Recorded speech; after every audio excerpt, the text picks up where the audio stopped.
In a dystopia near-future, Russian mobster Gorsky hires the mercenary Turop to bring a young woman known only as Aurora from Asia to New York City. Gorsky gives Turop a variety of weapons and a subdermally implanted UN passport. Turop the girl and her guardian sister Rebekah travel from the Noelite convent in Kyrgyzstan to reach New York via Russia. Unlike in the technologically advanced US, war and terrorist activity have transformed Russia's cities into dangerous overpopulated slums. The stress of humanity's situation causes Aurora to act out in strange ways and display clairvoyance abilities.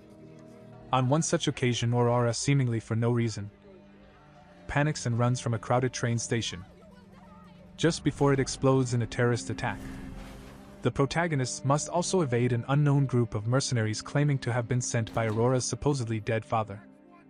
Later, they board a submarine that carries refugees to Canada. To avoid satellite detection, the captain of the submarine orders his crew to dive, and he shoots some of the refugees still trying to get on board. Aurora, infuriated by the loss of life, operates the 30-year-old submarine without training. Sister Rebekah tells Turop that Aurora could speak 19 different languages by the age of 2, and always seems to know things she has never learned. 3 months before leaving with Turop, she began acting differently. This occurred after a Noelite doctor administered a pill. The doctor told her to go to New York City and arranged for Turop to escort them. After arriving in Alaska with help from Turop's associate Finn, the protagonists are attacked by weaponized drones. Turop manages to destroy all the drones but also gets wounded. These perils cause Finn to betray the group, so Turop shoots him dead. Once in Harlem, a news broadcast about the bombing of the Kyrgyzstan convent causes the group to realize there is more going on than they know. The Noelites have become a major new salvationist religion which vast numbers of people cling to as the world spirals out of control. However, in private meetings it is seen that their high priestess only desires power and uses invented miracles to court converts. Gorsky, working for the Noelites, had planted a tracking device in Turop's passport and bombed the convent when he knew they were in the United States. The doctor who earlier saw Aurora examines her again in a hotel room.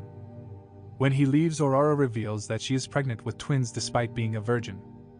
Looking outside the hotel, Turop sees Gorsky's men and the Noelite group heavily armed and waiting for them on the street. The high priestess calls Turop and asks him to bring Aurora outside. Just before they take her away, Turop changes his mind and starts a firefight with the two groups to get the two women to safety. Gorsky's men fire guided missiles at Turop that track his subdermal passport.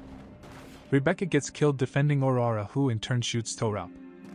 Turop's clinical death causes the guided missile to go off target and explode near Aurora instead. She inexplicably survives. Dr. Arthur Darkwandier revives Turop using advanced medical techniques.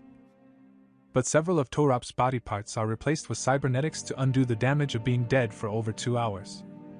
Darkwandier explains that when Aurora was a fetus, he implanted a supercomputer into her brain. It is also implied that the Noelite group had him create Aurora to become pregnant at a certain time to use her as a virgin birth. After she was born, the Noelites hired Gorsky to kill Darkwandier, but he failed. Darkwandier remained dead until he found his daughter in Russia with Turop. Darkwandier uses a machine to scan Turop's memory to find out what Aurora said to him before and shortly after shooting him. In Turop's memory, Aurora tells Turop to go home. Turop and several of Darkwandier's men leave the facility. En route to Darkwandier's lab, Gorsky calls the High Priestess. During the subsequent video call, the High Priestess kills Gorsky by nuclear missile. The High Priestess confronts and kills Darkwandier, but Turop has already escaped. Turop goes to his old house in the forest, finds Aurora and takes her to a hospital, where after 6 months she dies after giving birth.